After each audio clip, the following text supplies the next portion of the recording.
네, 오늘은 다시 성경 순서대로 돌아와서요. 에스라서입니다. 본문은 이렇게 정했지만 사실은 에스라서 전체를 한번 훑을 예정이에요. 이 에스라 9장에는 에스라의 기도라고 하는 에스라가 이제 회개하는 그 기도 내용이 있는데 읽다가 너무 슬퍼서 그냥 처음부터 다 그냥 전체적인 스토리를 훑어야겠다 이렇게 생각이 들었습니다. 올해는 에스라와 그 느헤미야를 나눠서 지금 표기를 하지만 사실상은 이제 한 가지 축 스토리입니다. 그래서 1편, 2편, 3편으로 사실은 생각을 해도 되는데 에스라 안에는 1편하고 2편이 같이 들어있죠. 여전히 에스라서의 배경은 바벨론 포로에서 잡혀간 지 이제 50년 후에 이제 페르시아 왕이 고레스가 유다 백성들에게 예루살렘에게 돌아가라 이렇게 명령하면서 시작을 합니다. 에스라 1장 1절을 한번 찾아볼까요? 1장 1절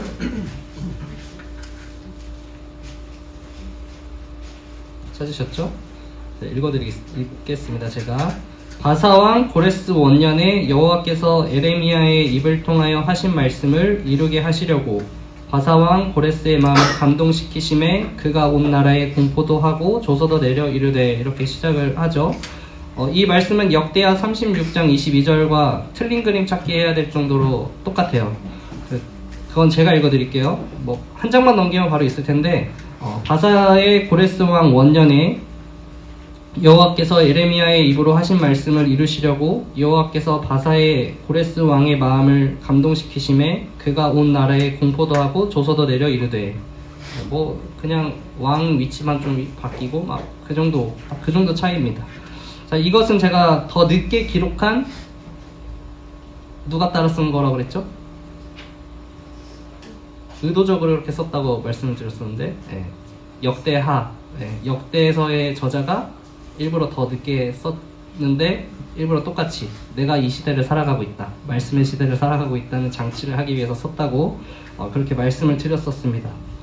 자, 성경은 이들의 귀환이 하나님 말씀 안에서 이루어지고 있다 이렇게 말씀을 하고 있죠. 누가 예언했냐면 예레미야의 예언에 대해서 지금 언급을 하고 있어요. 이 예언은 예레미야 29장 10절에서 찾아볼 수 있습니다. 여호와께서 이와 같이 말씀하시느니라. 바벨론에서 70년이 차면 내가 너희를 돌보고 나의 선한 말을 너희에게 성취하여 너희를 이곳으로 돌아오게 하리라. 아멘. 자, 그래서 1차 포로 귀환이 일어나는데 총 42,360명이 참여해요. 성경에 나와 있는데 그 외에 숫자가 더 있긴 합니다만 42,360명이 참여합니다. 대표로 누가 나오죠?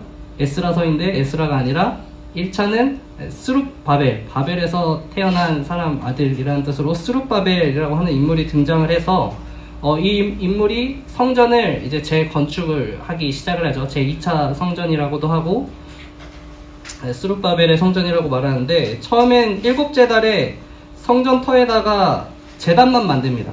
왜냐면 당장 공사를 시작할 수 없으니까 제단만 딱 쌓아가지고 예배를 드리고요. 그래서 거의 한 2년 후에 다시 성전 건축이 이제서야 시작을 하게 되는 거예요. 바로 왔다고 성전을 짓고 막 하는 것이 아니라 2년 7개월 정도 있은 후에 성전 건축을 시작합니다. 막 웅장하게 시작을 하죠. 제사장들이 막 나팔을 불고 막 악기 다루는 사람들을 와가지고 막 꽹과리를 치고 막 찬양을 하면서 드디어 막 성전 공사가 시작된다 막 하면서 성전에 기초가 깔리는 거예요. 바닥이 깔린다고 봐도 되겠죠. 근데 그때 사람들이 두 부류의 사람들이 나타나요. 웃는 사람과 우는 사람이 나타납니다. 우는 사람들은 어떤 사람들이냐면 나이가 많은 사람들이에요. 나이가 많은 사람인데 왜 울었을까요? 이 사람들은 맞아요.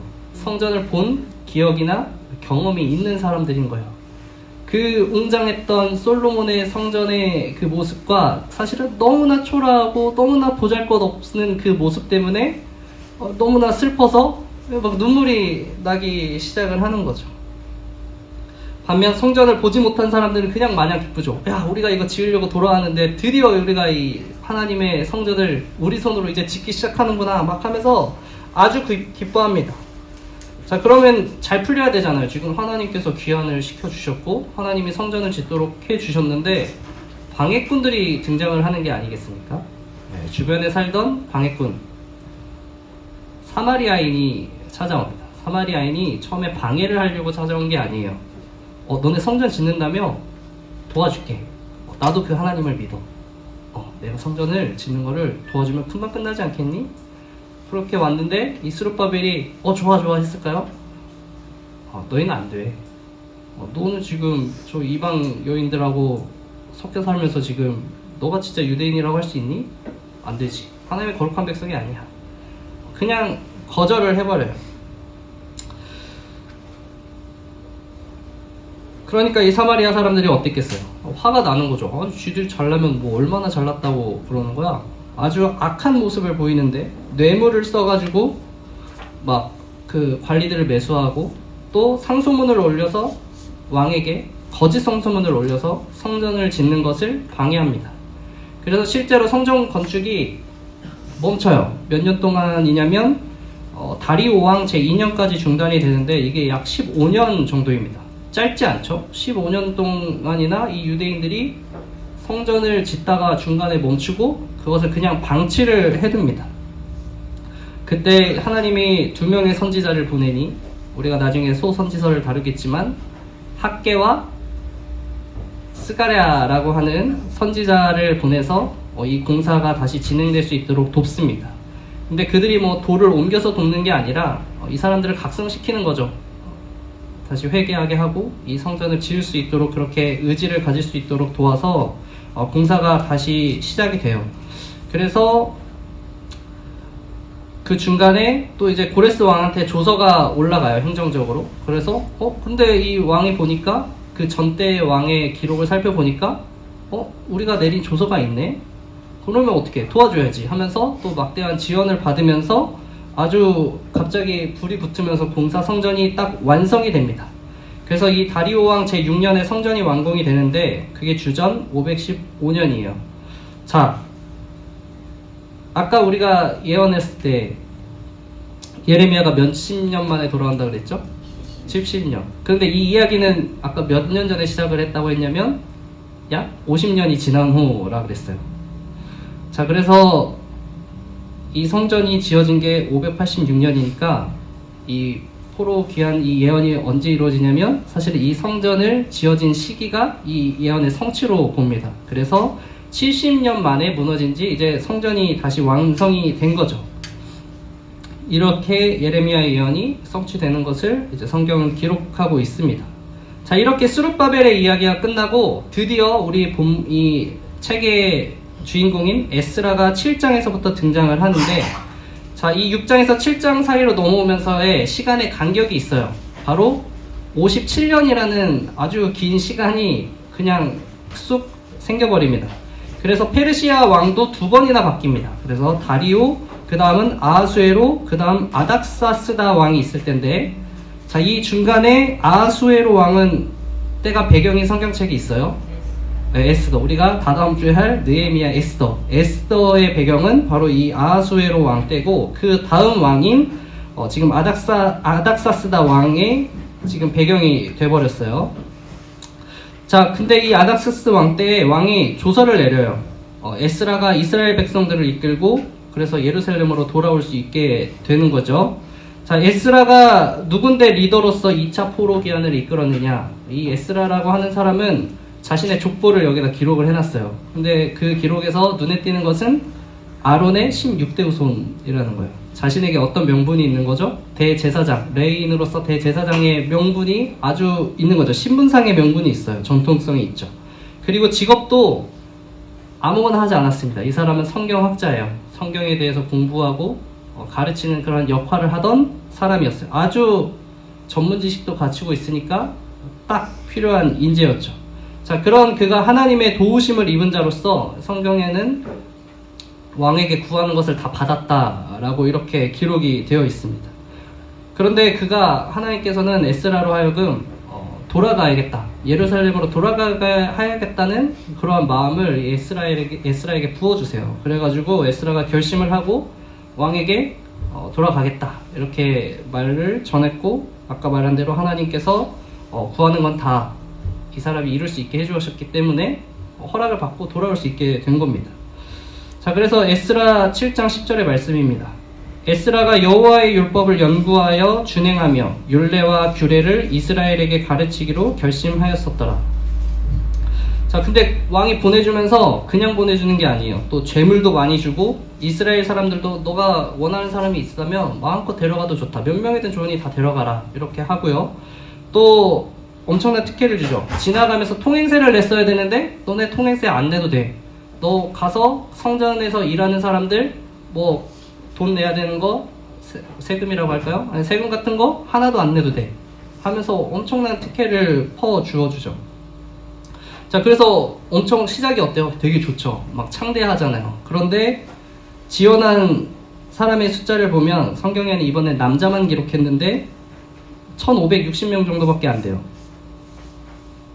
심지어 살펴봤어요. 이 에스라가 살펴보니까 에스라가 아니라 레위 자손이 한 명도 없는 거예요.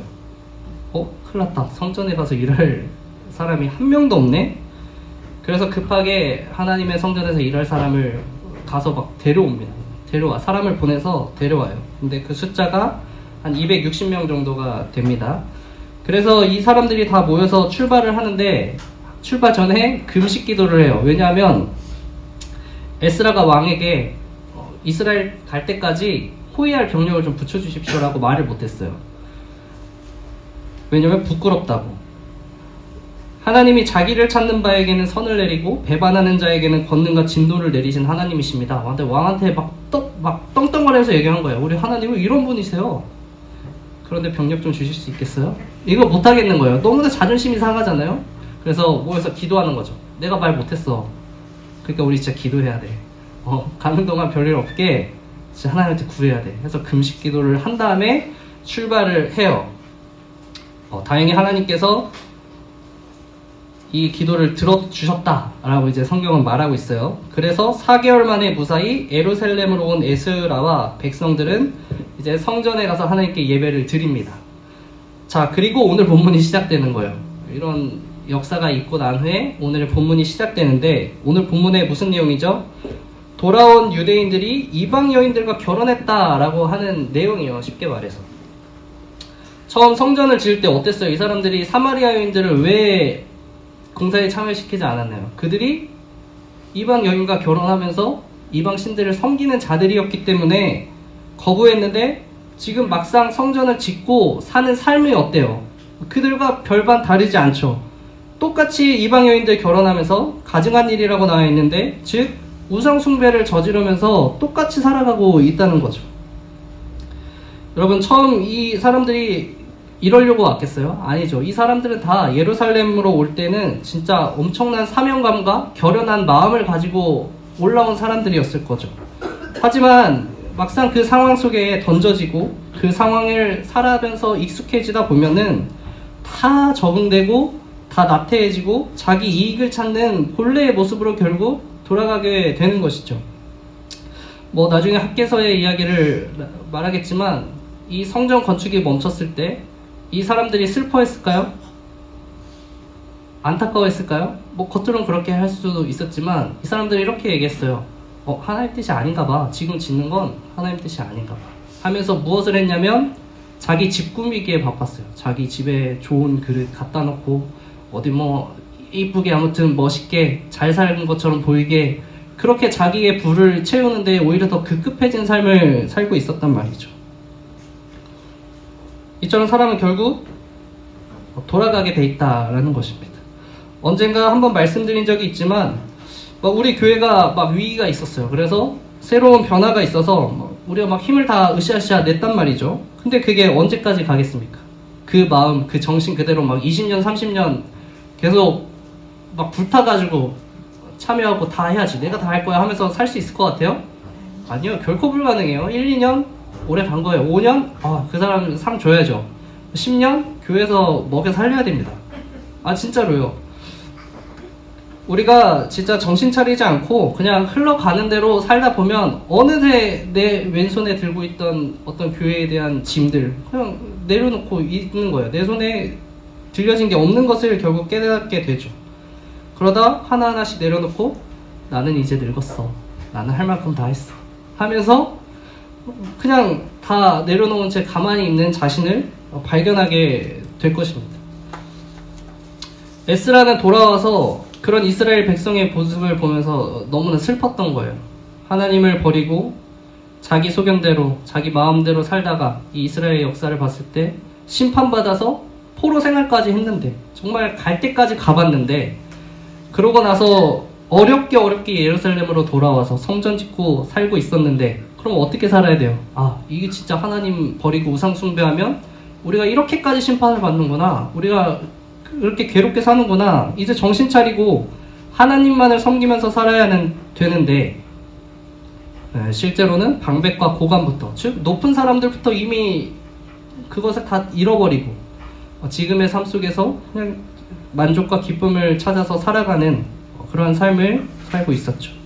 결국 에스라는 그 모습의 9장 3절인데 내가 이 일을 듣고 속옷과 겉옷을 찢고 머리털과 수염을 뜯으며 기가 막혀 앉으니 이렇게 기록되어 있어요. 막 다 찢어버린 거예요. 너무 분통하고 막 애통하고 막 마음이 그래서 다 찢고 심지어 털 막 뜯어버리는 너무 막 극심한 스트레스를 받았나 봐요. 그죠? 쉽게 하지 않는 행동인데 그리고 넋이 나갔어요. 그래서 울고 막 그런 것도 아니에요. 그냥 멍하니 있는 거예요. 이 에스라도 사실은 굉장히 불쌍하죠. 페르시아에서 엄청 잘 나가는 사람이었잖아요. 왕한테 구하면 왕이 다 들어줬다니까요. 올 필요가 없는 사람이었어요. 모든 것을 내려놓고 왔죠. 그리고 이 사람은 왕의 도움으로 시작도 굉장히 좋아 보였어요. 재물, 특혜 다 받아서 오는데 기도했더니 진짜로 막 짐승이 안 덤벼들고 도적대가 물건을 안 훔쳐가고 잘 왔어요. 그래도 그 사이에 또 그런데 실망도 했겠죠. 물론 첫 번째 귀환은 4만 명이었는데 자기는 고작 2,000명 남녀 여자 합치면 4,000명 정도 될까요? 왔는데 와, 여기가 예루살렘인지 사마리아인지 그죠, 기운이 쫙 빠지는 거죠. 자신이 속한 공동체가 자신의 마음과 다르다라는 것을 깨달았을 때 그 실망감을 이루 말할 수가 없는 거예요. 나는 내가 교회를 막 이만큼 사랑하고 막 이렇게 아끼는데 옆에 있는 사람은 아닌 거야. 교회 없어지나 이렇게 얘기를 해버리면 어때요? 이게 마음이 내가 이 사람이랑 같은 공동체고 함께 할 사람이라고 생각했는데 마음이 막 깔아앉을 수밖에 없죠. 제가 기도할 때 가끔씩 이런 생각이 들어요. 이 자리가 뭔가 내가 생각한 것보다 더 버거운 자리다 라는 그런 생각이 들 때가 종종 있습니다. 그래서 그럼 하나님 또 저한테 또 다른 생각을 주시죠. 물론 혼자서는 너가 버겁겠지. 하지만 너 혼자 있는 거 아니잖아. 함께하는 성도님들 있잖아. 이렇게 하면은 그냥 그쵸 하면서 위로가 되는 거예요. 그치, 이걸 정말 나 혼자는 못하는데 성도님들이 있어서 다행이다. 이런 생각으로 버틴단 말이죠. 우리가 물론 하나님이 주신 힘으로 나아가지만 또 하나님이 공동체를 통해서 주시는 그 힘이 또 있단 말이에요. 홀로 세우지 아니하시고 함께 세워져 나갈 서 있는 그 공동체를 주신다는 말이에요. 그런데 에스라는 지금 너무 공허한 거예요. 너무 혼자잖아요. 그 많은 4만 명, 5만 명 사람 중에 지금 나 혼자만 서 있는 것 같아. 그래서 에스라가 그렇게 옷을 찢고 털을 뽑는데 아무도 와서 말리거나 같이 애통해하면서 함께 울어주는 사람이 없어요. 그냥 그렇게 밤까지 있습니다. 다음 제사가 있을 때까지 저녁에 그렇게 넋이나가 있는데 이제 그 에스라의 모습을 보고 다시 하나님께서 사람의 마음을 변화시켰는지 자신의 죄를 두려워하면서 에스라 주위로 이제 몰려들기 시작을 해요. 그리고 그 상황에서 에스라는 기도를 하기 시작합니다. 정신을 차린 거죠. 내가 이러고 있으면 안 되겠다. 빨리 하나님한테 기도해야겠다. 그러면서 회개 기도를 시작합니다. 제가 6절인데 세 번역으로 읽어드릴게요. 하나님, 너무나도 부끄럽고 날씨 뜨거워서 하나님 앞에서 차마 얼굴을 들 수 없습니다. 우리가 지은 죄는 우리 스스로가 감당할 수 없을 만큼 불어났고 우리가 저지른 잘못은 하늘에까지 닿았습니다. 너무 슬픈 기도지 않습니까? 이렇게 온 마음을 다해서 다하는 회개 기도는 오랜만에 보는 것 같아요. 네. 근데 생각해보세요. 지금 S라는 잘못이 있습니까? 없습니까? 없어요. 그런데 누구의 잘못이라고 말하고 있냐면 너희라고 말하지 않고 우리라고 지금 얘기하고 있어요. 우리. 지금 이 죄가 누구누구 한 명의 잘못이 아니라 이 공동체의 잘못이다 라고 그렇게 말을 하고 있는 거죠. 자, 신앙이 성숙된 사람은 제가 자주 얘기하는 것 같지만 하나님을 먼저 보고, 그죠? 그 우리라고 하는 공동체를 보고 너를 보고 나를 보고 이렇게 먼저 하나님으로부터 내려온단 말이죠. 그런데 성숙하지 않은 사람은 그죠? 나에서부터 시작해서 하나님으로 올라가는 그런 구조인데, 나는 안 그랬어. 너가 그랬잖아. 그쵸? 우리 일반적으로 나로부터 시작하는 사람. 나는 안 그랬는데? 너가 그랬잖아. 네가 나쁜 놈이지. 이렇게 간단 말이에요. 자, 그런데 이 S라는 위에서부터 시작을 하죠. 하나님 먼저 보고 하나님 뜻을 알고 이제 우리애로 내려와서 우리 모두의 잘못으로 이렇게 됐습니다. 우리가 바로 세우지 못했고 붙잡지 못했고 되돌리지 못했다. 우리 모두의 잘못이다 라고 고백을 하는 거죠. 이런 에스라와 같이 공동체를 바라보는 사람이 있어야 결국은 공동체가 변화될 수 있는 것입니다. 기도도 내 기도, 내 소원 이렇게 시작하는 것이 아니라 여러분들 기도할 때 습관을 먼저 하나님의 뜻을 구하고 하나님부터 시작하는 거예요. 하나님 뜻 구하고 우리가 속한 공동체를 위해서 기도하고 중보할 사람들이 생각나면 기도하고 그제서야 내 기도를 하는 그런 습관을 좀 기르시기 바랍니다. 기도 오래 하시는 사람들 보면은 어떻게 오래 하나 궁금하시죠? 내 기도 안 하고 다른 사람 기도하다 보면 길어집니다. 내 기도 얼마 2-3시간 3시간 내 기도 할 거예요, 여러분? 정말 힘들면 그렇게 할 수 있겠죠. 물론 기도를 오래 한다고 다 좋은 건 아니지만 그럼에도 이 공동체 누구 겁니까?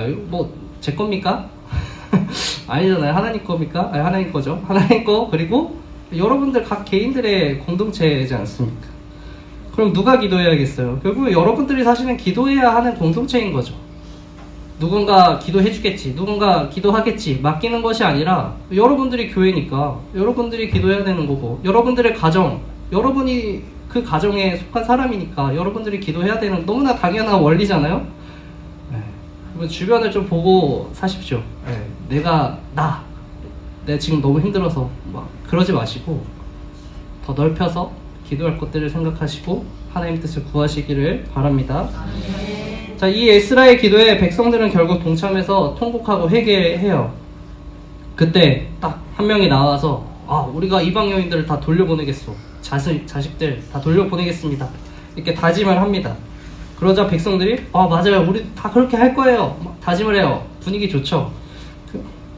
근데 에스라는 그때 딱 다짐을 받고도 이제 홀로 방에 들어가서 금식 기도를 해요. 하나님 앞에 홀로 들어가서 금식 기도를 하고 나온 후에 백성들에게 예루살렘으로 3일 내에 오지 않으면 재산을 다 뺏겠다 이렇게 완전 강력하게 선포를 하면서 예루살렘으로 모읍니다. 그만큼 해결해야 하는 큰 죄악이라는 뜻이에요, 이 에스라가 보기에. 그리고 백성들은 실제로 비가 엄청 많이 내렸는데 다 모였습니다. 그리고 거기서 공식적인 선포가 이루어지죠. 이방 여인들을 끊어내라. 거기서 사람들은 다시 한번 약속을 해요. 자, 그러면 뭔가 잘 될 것 같잖아요, 여전히. 그런데 이게 비가 많이 오고 사람이 많으니까 하루 이틀 만에 불가능한 거예요. 그래서 자, 고향에 내려가서 너희들이 이제 각자 고을에 가서 방백들에게 신고를 해. 이혼한 다음에 돌려보낸 다음에 다 보고를 해. 우리가 그걸 다 종합을 할게. 그래서 돌려보내요. 그리고 이제 성경 마지막 장에 기록된 게 이제 이방 아내를 돌려보낸 사람들의 명단을 정리해 놨어요. 자, 몇 명 정도 될까요? 그냥 찍어보시죠. 업다운으로 할까요? 네. 몇 명 정도? 네. 아무도 그냥 말해보세요. 왜냐면 몇 명이라고 안 나와 있어요. 세야 돼요. 자, 힌트죠. 셀 수 있을 정도예요. 네, 셀 수 있을 정도예요. 네. 50명 업입니다. 그래도 그것보단 많아요. 업입니다. 100업입니다. 120, 약 120명 정도. 네. 어떻게 보면 이 숫자가 많나요, 적나요? 사실 굉장히 적은 숫자죠. 처음 귀환했을 때가 4만이었고요. BC 4세기 말에 7만 명 정도의 인구가 있다고 해요. 그러니까 지금 이스라엘, 유다와 베냐민 지파에 살고 있는 인구가 5, 6만 정도는 되는 거예요. 그런데 뭐 그 중에 이방 여인과 결혼 안 한 사람들도 있다고 치고 해서 뭐 절반? 뭐 4분의 1만 이방 여인과 결혼했다고 쳐도 어떤 12,000 뭐 이 정도의 이방 여인과 결혼한 사람들이 있었을 텐데 그 중에서는 실제로 120명만 실제로 지켜서 행한 거죠. 하겠습니다! 해놓고 네, 못한 거예요. 뭐 하나님이 어떻게 생각하실지 모르겠지만 저도 못할 것 같아요. 사랑하는 아내와 자식들이 있는데 가서 이제 가. 뭐라고 말할 거예요? 우리 하나님이 너랑 살면 안 된대. 이것도 좀 웃기고 어떻게 말할 거예요, 그죠? 부끄럽지만 예, 저는 그럴 것 같아요. 저도. 하지만 이 명단은 우리에게 중요한 메시지를 던지는 거죠. 진정 하나님의 말씀에 순종한 사람들은 어떤 사람인가? 결국은 여기 120명과 같은 사람들이고 이스라엘을 변화시키는 사람은 어떤 사람들일까? 결국 여기에 기록된 120명 같은 사람이 이스라엘을 변화시키는 거죠. 또 이스라엘에게 끝까지 힘이 되어준 사람은 어떤 사람인가? 네, 이런 120명과 같은 사람들이 결국 에스라에게 힘이 되어준 것입니다. 마찬가지로 우리에게 이런 질문이 던져질 수 있죠. 우리 교회를 변화시키는 사람은 어떠한 사람인가? 세소만 교회를 바로 세우는 사람은 어떤 사람인가? 네. 성도들과 저에게 힘이 되는 사람은 어떤 사람인가? 결국 이 120명 같은 사람이라는 거죠. 우리 교회에서 모여서 다짐할 수 있죠. 아멘. 네, 아멘 할 수 있잖아요. 다 아멘 뭐 공짜인데 네, 아멘 보여지는 게 또 중요하잖아요. 아멘 안 하는 것보다 하는 게 더 있어 보이죠. 하지만 여기서 아멘 한다는 것이 끝은 아니다. 결국은 여러분들의 삶의 자리에서 진정한 변화를 일으키지 않는다면 이 교회가 변화되지 않는 것이고 하나님 앞에 회개하지 않는 것이고 그냥 똑같이 살아가게 되는 것이죠. 여러분, 이 에스라에 기록된 120명 같은 믿음의 사람들이 되시기를 축복합니다. 기도하겠습니다.